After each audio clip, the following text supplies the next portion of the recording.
हाँ तो मेरे प्यारे बच्चों, कैसे हो आप सब। उम्मीद करते हैं आप सब बहुत ही अच्छे होंगे। तो मैं मिशन टू वाले सर आप सभी का आपके अपने इस यूट्यूब चैनल मिशन टू पे बहुत बहुत स्वागत है। तो आज हम 8वीं बोर्ड परीक्षा के लिए, जी हाँ, क्लास 8 के बच्चों के लिए आज हम मैथमेटिक्स गणित के कुछ महत्वपूर्ण सवालों को इस वीडियो में करवाने वाले हैं, जो आपके होने वाली परीक्षा, होने वाले फाइनल एग्जाम के लिए काफी ज्यादा महत्वपूर्ण है। तो यदि मेरे प्यारे बच्चों आप भी जैक बोर्ड से हो और कक्षा 8वीं में पढ़ते हो और इस बार 28 जनवरी को आप लोग एग्जाम देने वाले हो, तो ये वीडियो आप लोगों के लिए बहुत ही ज्यादा महत्वपूर्ण होने वाला है। तो आइए हम इसमें आप लोगों को गणित को हम 20 सवाल को बताएंगे। आप अच्छे से देखना और सभी प्रश्नों को अच्छे से समझ लेना, काफी ज्यादा महत्वपूर्ण है। आइए, सबसे पहला प्रश्न जो आपका दिया गया मेरे बच्चे कि गुणनफल 1 प्राप्त करने के लिए 7/23 को किससे गुना करना होगा। ऑप्शन है -7/23, -23/7, 23/7 या फिर 7/-23, है ना। तो हमें 1 प्राप्त करने के लिए 7/23 को कितना से गुना करना चाहिए कि हमें 1 प्राप्त हो जाएगा। तो मेरे बच्चे ये 7/23 को अगर हम 23/7 से गुना कर दे तो हमें 1 प्राप्त होगा। बोले सर कैसे? देखो 7 से 7 कट जाएगा और 23 से 23 कट जाएगा, तो क्या बचेगा? 1 बचेगा, है ना। 7 × 7, 23 × 23, तो 1 बच जाएगा। तो बात समझ में आया कि 7/23 को हम किससे गुना करेंगे? तो 23/7 से गुना करेंगे, है ना। तो कहां पर है ऑप्शन? तो बोलेंगे सर ऑप्शन नंबर सी है। ऑप्शन नंबर सी इसका सही जवाब हो जाएगा। क्लियर है। आगे बढ़ते हैं दूसरा नंबर सवाल पे। क्या दिया गया है? निम्न में से किस संख्या का वर्ग का इकाई अंक 1 होगा। ठीक है, अब इसमें से आपको बताना है किसका इकाई अंक 1 होगा। 10 का, तो 10 का अगर हम वर्ग करें तो 100 होता है, तो इसका इकाई अंक तो 0 हो जाता है, गलत। 11 का अगर हम वर्ग करते, 11 × 11, वर्ग करने का मतलब कि उसको 2 बार गुना करना है। 11 को हम 2 बार गुना करेंगे, 11 × 11, तो कितना हो जाता है? 121, है ना। और इसका इकाई अंक 1 है। इसका इकाई अंक कितना है? देखो इकाई अंक है, ये दहाई अंक है, ये सैकड़ा अंक है, तो इकाई अंक कितना है? 1 है। तो इसमें बोला कि किस संख्या का वर्ग का इकाई अंक 1 होगा, तो 11 का। ठीक है, बाकी 14 का कितना होता है? 196, इसका तो 6 हो जाता है इकाई अंक, ये भी कट जाएगा। 13 का कितना है? 169, तो इसका इकाई अंक कितना है? 9, तो ये भी कट जाएगा। तो किसका वर्ग का इकाई अंक आपका ये 1 है? तो 11 का। बात समझ में आया बच्चा। आगे बढ़ते हैं नेक्स्ट सवाल पर। क्या बोला? पद √x में ये जो साइन दिया हुआ है ये किसका संकेत है? तो ये आपका किसका है? वर्गमूल का। किसका है? वर्गमूल का संकेत है। तो कहां पर है बच्चा? ऑप्शन नंबर बी, है ना। ऐसे बोलते हैं ना, ऐसे लिख दो 16, 16 का वर्गमूल कितना है? तो ये किसका साइन है? वर्गमूल का साइन है, वर्गमूल का। तो इसका वर्गमूल राइट उत्तर हो जाएगा। रामानुज कौन है? वैज्ञानिक है, जीव विज्ञान है, या रसायन विज्ञान गणितज्ञ? तो हम लोग गणित पढ़ रहे हैं भाई, तो गणित का ही सवाल ना पूछेगा, तो रामानुज जो भी होगा ये गणितज्ञ होगा। क्या होगा? गणितज्ञ। आप कॉमन सेंस भी लगा सकते हैं यहाँ पर, है ना। तो गणितज्ञ हो जाएगा। और आप लोग पढ़े भी थे, रामानुज कौन थे? तो गणितज्ञ थे। 108 को किस सबसे छोटी संख्या से गुना करें कि वह पूर्ण घन संख्या बन जाए। देखो क्लास 8 में वर्गमूल, घनमूल, घन, वर्ग सब कितना अच्छा से पढ़े आए हैं ना। तो देखो घनमूल, घन संख्या बनाने के लिए, पूर्ण घन बनाने के लिए हमको 3-3 का जोड़िया लगाना होता है। तो हम क्या करेंगे? 108 को सबसे पहले तोड़ेंगे, है ना, और देखेंगे किसका जोड़ी नहीं लग रहा है, उतना हम गुना कर देंगे। तो 2 से जोड़ेंगे, 5 दूनी 10, 4 दूनी 8, फिर देखो 2 से जाएगा 27 दूनी 54, फिर अब जाएगा नहीं सर, हाँ 3 से जाएगा, 3 9 तिया 27, फिर जाएगा 3 तिया 9, अब जाएगा नहीं सर। तो अगर हम देखें यहाँ पर 2 × 2, है ना, और आ रहा है उसके बाद 3 × 3 × 3, तो इसका तो 3 जोड़ियाँ लग जा रहा है, लेकिन इसका नहीं लग रहा है। तो इसका मतलब इसमें कितना और 2 की ज़रूरत है? तो बोले सर 1-2 की और ज़रूरत है। तो हम बोलेंगे कि इस संख्या को हम 2 से गुना करने पर पूर्ण घन बना सकते हैं। बात समझ में आया? ऐसे आप लोग को तोड़ लेना और देखना किसका जोड़िया नहीं लग रहा है, और जिसका जोड़िया नहीं लगेगा उसको हम लोग क्या बोलेंगे कि हाँ इसी संख्या से गुना करने पर हमें ये पूर्ण घन प्राप्त हो जाएगा। तो ऑप्शन नंबर सी इसका राइट हो जाएगा। ठीक है, मैं आगे बढ़ते हैं नेक्स्ट सवाल पर। बोले -7 के पावर में √5, सॉरी -5, है ना, तो क्या कहलाएगा? तो ये जो -5 है मेरे बच्चा, ये क्या कहलाएगा? तो ये आपका घातांक कहलाएगा। क्या कहलाएगा? घातांक। तो ऑप्शन नंबर ए इसका राइट हो जाएगा, है ना, घातांक, घात के ऊपर घातांक। आगे बढ़ते हैं हम लोग नेक्स्ट। संख्या ABC के लिए कौन सा सही है? देखिए इसमें से आपको बताना है कौन सा सही है। तो देखिए ABC, तो ABC में C जो है आपका इकाई अंक है। क्या है? ये इकाई अंक है। इकाई को कितना से गुना किया जाता है? 1 से। ये B क्या है? दहाई अंक है। इकाई दहाई पढ़े हैं ना? बोले हाँ सर। दहाई को कितना से गुना किया जाता है? 10 से। ये आपका क्या है? सैकड़ा, और सैकड़ा को कितना से गुना किया जाता है? तो 100 से गुना किया जाता है। ठीक है। तो इसका मतलब क्या हुआ कि सी 1 से गुना होगा, बी जो होगा 10 से गुना होगा, और सी ए जो हो जाएगा 100 से गुना हो जाएगा। तो यहाँ पे देखिए ए जो है 100 से गुना कौन सा है, बोले सर 100 से गुना जो है ये रहा, देखिए डी नंबर ऑप्शन। ए 100 से गुना, बी 10 से गुना और सी 1 से गुना। सी को 1 से गुना करेंगे तो सी ही कहलाएगा, है ना। बात समझ में आया। आगे बढ़ते हैं नेक्स्ट सवाल पर। सभी सवाल इंपॉर्टेंट है मेरे बच्चे, इसी तरीके से सभी प्रश्न को आप लोग को सॉल्व कर लेना है, ठीक है। और इससे पहले ये आपका मैथ का ना दूसरा वीडियो है, इससे पहले आपका एक और वीडियो अपलोड हो चुका है हैज 1 करके, ठीक है। आप उसे अगर नहीं देखें तो उसे ज़रूर देख लेंगे। मैं इसी तरीके का और भी बहुत सारा गणित का मॉडल पेपर ले आऊँगा, जिससे आप लोग को सॉल्यूशन करा दूंगा, जिससे आप लोग अपना एग्जाम को बेहतर से बेहतरीन बना सकते हैं, ठीक है। चलिए, आप लोगों को पता है ना एग्जाम में कितना प्रश्न आएगा, टोटल जो प्रश्न आएगा 50 प्रश्न आएगा। कितना प्रश्न आएगा, 50 नंबर का प्रश्न आएगा, ठीक है। तो आप लोग बहुत ज़्यादा क्वेश्चन को क्या करना है, प्रैक्टिस कर लेना है, ताकि आप लोग का 50 में 50 अंक प्राप्त होगा, ठीक है। जैसे क्लास 9th वाले बच्चे हमसे पढ़ रहे हैं, तो आप लोग भी क्लास 8 के बच्चे यहाँ पे बहुत सारे लोग पढ़ रहे हैं। तो यहाँ पे देखिए 8वां नंबर सवाल क्या दिया गया है कि 3xy प्लस 2x प्लस 3 और 4x माइनस 3xy प्लस 4 का योग कितना होगा। तो दोनों को जोड़ देना बाबू, ठीक है। क्या लिखा हुआ है, 3xy प्लस 2x और प्लस में 3 है, और इसको जोड़ना है। कितना, क्या करना है, इसको जोड़ना है। तो जोड़ेंगे यहाँ पर, और किसको जोड़ना है, तो बोले सर इसमें जोड़ना है 4x और माइनस में 3xy जोड़ना है, और क्या जोड़ना है, प्लस में 4 जोड़ना है। यही ना जोड़ा भाई, हाँ। तो एक ही जतिया वाला एक ही जतिया के साथ जोड़ेंगे। जैसे 3xy है, यहाँ पे भी 3xy, तो इस दोनों को जोड़ेंगे। तो बोले सर ये प्लस में है, ये माइनस में है, तो जुटेगा कहाँ, घट ना जाएगा। बोले तो ऐसे काट दो ना बाबू, ऐसे काट दो, ठीक है। अब 2x इसका जात वाला इसके साथ मिल रहा है, 2x और 4x कितना हो जाएगा, 6x हो जाएगा। फिर 3 और 4, 4 3 कितना होता है, 7, तो 7 हो जाएगा। जोड़ना था ना, तो जोड़ दिए हम लोग, जो कटने वाला था काट दिए, क्योंकि माइनस प्लस में था। तो 6x प्लस 7 इसका क्या हो जाएगा, उत्तर हो जाएगा। 6x प्लस 7 इसका राइट उत्तर हो जाएगा, ऑप्शन नंबर ए। चलो बाबू आगे बढ़ते हैं हम लोग। नेक्स्ट सवाल पर क्या दिया गया है कि 3xy प्लस 2x प्लस 3 और x माइनस 3xy प्लस 2 का अंतर होगा। अंतर का मतलब होता है घटाव करना, योग करना मतलब जोड़ करना, और अंतर करने का मतलब कि घटाना है। तो चलो इसमें से हम घटाएंगे, किस में से किसको घटाना है, तो ऊपर वाला आपका 3xy है प्लस 2x है और प्लस में 3 है। इसको कितना से घटाना है, तो x घटाएंगे जब भी ना, तो ऊपर नीचे करके घटाना, तब गलती नहीं होगा, है ना। अगर ऐसे घटाओगे तो आपको कॉमन में जब माइनस हो जाएगा ना, तो फिर सब पूरा माइनस हो जाएगा, इसीलिए आप डायरेक्ट घटा दो। 3xy प्लस 2, इसको हमको क्या करना है, घटाना है, ठीक है। अब देखो 3xy में से 3xy, देखो एक जात वाले एक साथ जात से घटाने बोले हम, है ना। 3xy में से 3xy को घटाएंगे, घटाएंगे कि नहीं घटाएंगे, बोले हाँ सर घटाएंगे।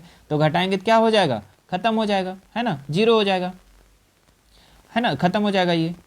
या फिर और उसके बाद देखेंगे 2x में से x घटाएंगे तो कितना बचेगा, x बचेगा।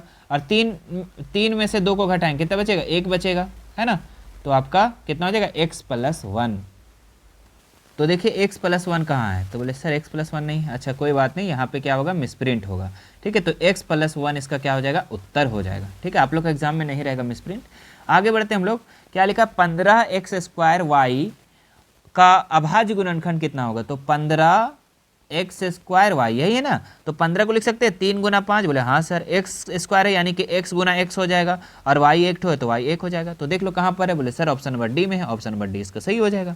ऐसे आप लोग को तोड़ना, अभाज्य गुणनखंड मतलब एकदम तोड़ देना है। 2 को x था तो 2 को तोड़ दिए। 15 को हम लोग 3 गुना 5 लिख सकते हैं, 3 गुना 5 में तोड़ेंगे, और इसका y का y हो जाएगा। तो डी नंबर इसका उत्तर हो जाएगा। आगे बढ़ते हैं हम लोग। क्या दिया गया है कि एक संख्या को 5 से गुना कर 3 घटाने पर 17 प्राप्त होता है, इसे एक समीकरण के द्वारा दर्शाएं। बोला कि एक संख्या को 5 से गुना करने पर, मान लेते हैं वो संख्या को x, क्या मान लेते हैं, आंख बंद करके x। तो इस संख्या को 5 से गुना करने पर, क्या बोला, 5 से गुना करने पर और 3 घटाने पे हमें प्राप्त जो होता है 17। तो ये आपका समीकरण हो गया। 5 को 1 से गुना करेंगे तो 5x माइनस 3 और बराबर 17। देख लीजिए कहाँ पर है ऑप्शन, बोले सर इसका जो ऑप्शन है ना, option number C, option number C इसका राइट हो जाएगा, है ना। 5x माइनस 3 बराबर 17। देखो ऐसे आप लोग को धीरे धीरे करके सभी प्रश्न को बनाना है मेरे बच्चे। आगे बढ़ते लिखा है, एक टीबी का अंकित मूल्य 4500 रुपया है। अगर बट्टा 30% हो, बट्टा मतलब डिस्काउंट, तो टीवी का विक्रय मूल्य कितना होगा। अगर 4500 रुपये मान लीजिए कि दाम है, अब बोला इसमें 30% क्या है, डिस्काउंट दिया जा रहा है, तो फिर हम कितना में बेचेंगे, इसका विक्रय मूल्य कितना होगा। ठीक है, मान लो आप दुकानदार हो और 30% किसी को डिस्काउंट देना है, तो आप कितना में बेचोगे। तो 4500 को आपको क्या करना है, 30% घट निकाल लेना है। तो 30% क्या करेंगे, 30/100 है ना, ऐसे निकलता है। तो 0 से 0 कट जाएगा, 0 से 0 कट जाएगा, और 450 को 3 से गुना करेंगे, कितना हो जाएगा, 3 शून्य शून्य, 5 या 15 के 5, हाथ बचे 1, 4 या 12 एक 13, 1350 रुपया। इसका मतलब कि 4500 दाम था, जिसमें से 1350 हमको घटाना पड़ेगा, डिस्काउंट देना पड़ेगा, बट्टा देना पड़ेगा। तो हम 4500 में से क्या करेंगे, 1350 को घटा देंगे। 0 से 0, 10 में 5 गया तो 5, और इधर यहाँ कितना बचा होगा, 4, 4 में से 3 गया तो 1, और 4 में से 1 गया तो 4 में से 1 गया तो 3, तो 3150 इसका उत्तर हो जाएगा। इसका मतलब इसका विक्रय मूल्य जो हो जाएगा कितना हो जाएगा, 3150। समझ में आया। तो ऑप्शन नंबर सी इसका राइट हो जाएगा। अगला दिया हुआ है 3xy + 3 + 2x और 4 + 4x - 3y का योग कितना होगा। तो इसको जोड़ना है, कितना आसान है ना, जोड़ना तो आप लोग के लिए आसान है। लिखा हुआ है 3xy + 3 है ना, और प्लस में 2x दिया हुआ है ना, और क्या दिया हुआ है, इसको जोड़ना है। तो हम लिखेंगे बीच में जोड़, है ना, बड़ा सा, फिर 4 + 4x और -3xy, यही है ना। चलो एक जात वाला एक जात के साथ जोड़ेंगे, तो 3xy और 3xy, इसको जुटेगा। बोले सर माइनस में तो जुटेगा कैसे। ठीक है, 3xy प्लस में, ये माइनस में था, इससे कट गया। चलो इसको तो काट दो, खत्म कहानी। ठीक है, जुट भी नहीं करेगा। 3 ये प्लस में है और 4 भी प्लस में, 4 3 7 हो जाएगा। 2x और 4x दोनों एक जात का है, तो 2x और 4x कितना हो जाएगा, 6x हो जाएगा। तो 7 + 6x इसका क्या हो जाएगा, उत्तर हो जाएगा। स्क्रीनशॉट ले लो, 7 + 6x, 7 + 6x, देखो ये आपका ऑप्शन नंबर सी इसका राइट हो जाएगा, है ना। पहला में 0 हो गया था, क्यों, क्योंकि दोनों कट गया था, ऐसे और ऐसे, तो 0 हो गया था, है ना। इसमें से इसको घटाएंगे तो 0 बच जाएगा, इसलिए यहाँ पे 0 लिखा। नए भी लिखा रहेगा तो इसका कोई मतलब नहीं, है ना, नए भी लिखा रहेगा कोई मतलब नहीं, 0 का वैल्यू हमारा। अगला देखते हैं हम लोग, 3t - 4 = 11, तो हल होगा। देखो क्या लिखा हुआ है, 3t, अच्छा इसको कलर चेंज कर लेते हैं ना, लिखा हुआ है 3t - 4 = 11। तो एक जात वाले एक जात के साइड कर देंगे हम, 4 और 11 एक जात का है, तो हम क्या करेंगे, 11 इधर ले आएंगे, तो ये माइनस में था, तो इधर आके प्लस में हो गया, है ना। तो 3t बच गया यहाँ पर, तो यहाँ पे 11 और 4 कितना हो गया, 15। अब यहाँ पे क्या बचा, सिर्फ t, क्यों, क्योंकि 3 जो है इधर आके आपका डिवाइड में हो जाएगा, तो डिवाइड में 3 लिख देंगे, तो 3 × 5 = 15, यानी t का जो वैल्यू निकल गया वो कितना निकल गया, 15 निकल गया, सॉरी 5 निकल गया। तो 5 निकल गया, तो ऑप्शन नंबर बी इसका सही हो जाएगा। देखो कितना आसान से ना सारे प्रश्न को हम लोग बना दे रहे हैं, ऐसे एकदम लॉलीपॉप सवाल है मेरे बच्चे। ठीक है, अब देखो अगला सवाल क्या बोला कि 1200 रुपये का 1/4 का ब्याज की दर में से 1 वर्ष का साधारण ब्याज कितना होगा। देखो साधारण ब्याज बोला है ना, तो साधारण ब्याज यानी कि सिंपल इंटरेस्ट। सिंपल इंटरेस्ट का फॉर्मूला क्या होता है, तो मूलधन, है ना, यानी कि प्रिंसिपल इंटू PRT होता है, और रेट यानी कि दर, है ना, प्रिंसिपल इंटू दर इंटू समय, जिसको हम लोग टी कहते हैं, PRT/100, यही होता है इसका फॉर्मूला। इंग्लिश में बात करें PRT, अगर हिंदी में बात करें तो मूलधन इंटू दर इंटू समय। अब इसको हम लोग क्या करेंगे, लिखेंगे। तो मूलधन कितना था बाबू, प्रिंसिपल तो 1200 था, इंटू रेट कितना था, तो देखो ये रेट को हम ना चेंज पहले कर लेंगे। तो इसका कैसे होता है चेंज, पता है ना, इंटीजर कैसे होता है, तो 6 दूनी 12 और 1 13, 13/2 हो जाएगा, है ना। ये दोनों गुना होता है और ऊपर ले जुटता है, तो 3 दूनी 13 दूनी 13 हो जाएगा, 6 दूनी 12 और 1 13, और नीचे 2 लिखाएगा, तो हम नीचे बट्टा में 2 लिख देंगे। इधर आ जाओ, टी टाइम कितना दिया हुआ है, 1 वर्ष दिया हुआ है, और नीचे कितना था, 100 था, तो 100 लिख देंगे। ठीक है, ये 2 कैसे लिखे, ये था ना 13/2, इसको हम वैल्यू निकालेंगे तो 13/2 निकलेगा, है ना। चलो अब इसको हम लोग काटेंगे बच्चा। ठीक है, कैसे काटेंगे, चाकू से, लाओ जल्दी से चाकू, तलवार लाओ जल्दी, फटाक काटेंगे इसको। देखो 0 से 0 कट गया, है ना, 0 0 कट गया, आप बन गए हीरो, है ना, 0 से हीरो। अब देखो 6 दूनी 12, 6 से कट गया भाई। अब देखो और कटेगा नहीं सर, अब तो नीचे खत्म हो गया, ऊपर बचा, तो 13 और 6 बचा, क्या बचा, 6 और 13, और गुना 1 1 लिखो, कोई नहीं लिखोगे तो कोई दिक्कत नहीं, चूंकि कोई भी संख्या को 1 से गुना करते हैं तो क्या होता है, एक वही होता है, वही संख्या। 13 अच्छा कितना होता है, 78, तो 78 इसका आंसर कहाँ है बच्चा, ऑप्शन नंबर डी में। देखिए अगर आप ध्यान से, तो 78 इसका उत्तर हो जाएगा। ठीक है, चलो आगे देखते हैं हम लोग क्या है। यदि 16 पेंसिल का मूल्य 64 रुपया है, तो 144 रुपये में कितने पेंसिल मिलेंगे। बोल रहा है कि 16 पेंसिल का जो मूल्य है मेरे बच्चे 64 रुपया है, तो एक पेंसिल का मूल्य कितना होगा, तो 64 को हम क्या करेंगे, 16 से डिवाइड कर देंगे। तो हमारा एक पेंसिल का मूल्य निकल जाएगा 16 चौके 64, यानी कि एक पेंसिल का मूल्य 4 रुपया। तब हमारे पास कितना रुपया है? बोले सर अब हमारे पास जो है 144 रुपया है। तो हम, और एक पेंसिल का दाम 4 रुपया है, तो हम किससे डिवाइड कर देंगे तो निकल जाएगा कितना पेंसिल मिलेगा हमको।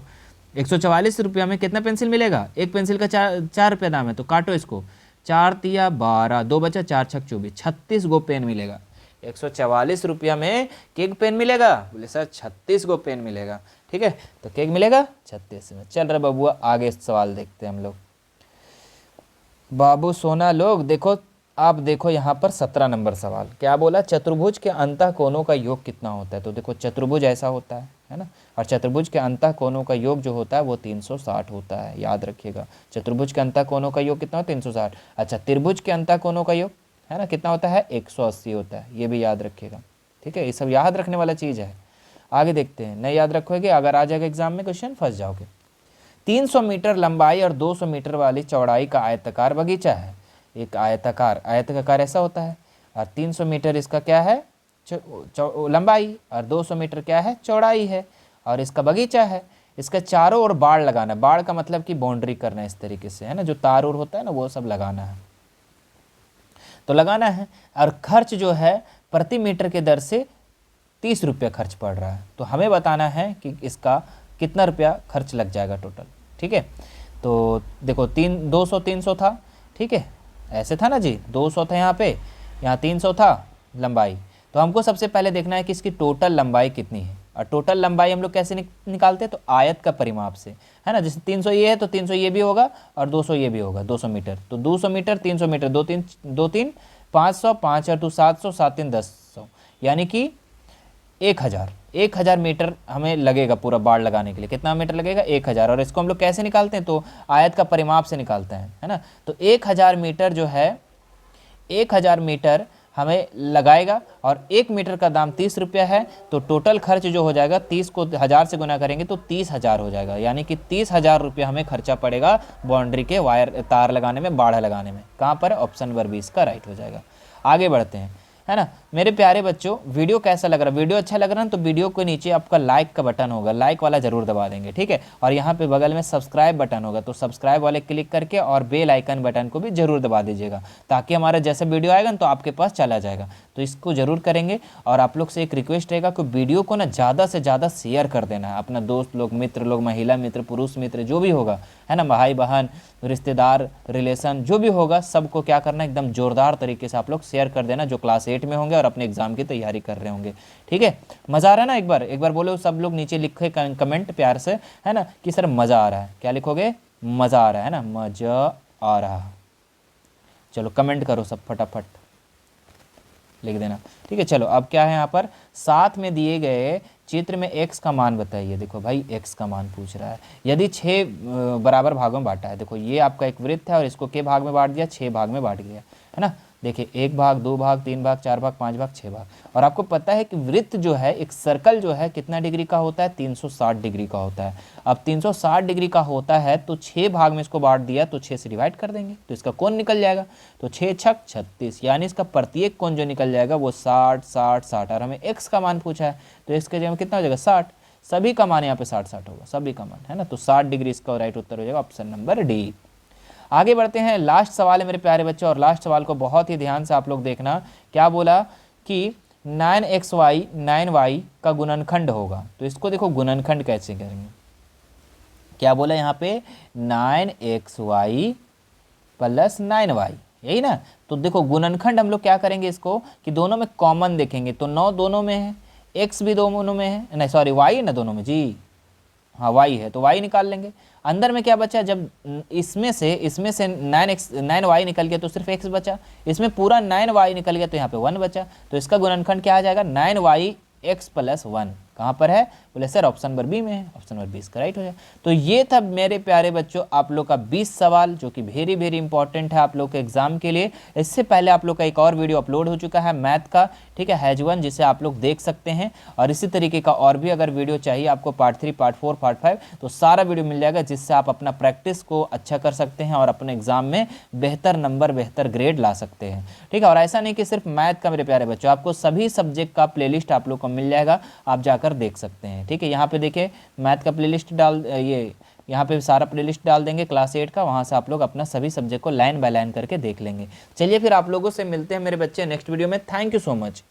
वीडियो को क्या करना है, शेयर कर देना है। ठीक है, और हमारा एक एप्लीकेशन भी है। ठीक है, एप्लीकेशन में आप लोग डाउनलोड कर लेंगे तो अच्छी बात है। वहाँ पे अगर आप टेस्ट देना चाहते हो तो दे सकते हैं, वरना फिर क्लास 9th में भी आपको बेनिफिट होगा वहाँ पे। ठीक है, और 10th में भी बेनिफिट होगा आपको वहाँ पर। ठीक है, बात समझ में आ रहा है। चलिए फिर मेरे बच्चे मिलते हैं नेक्स्ट वीडियो में। थैंक यू सो मच, फिर मिलेंगे।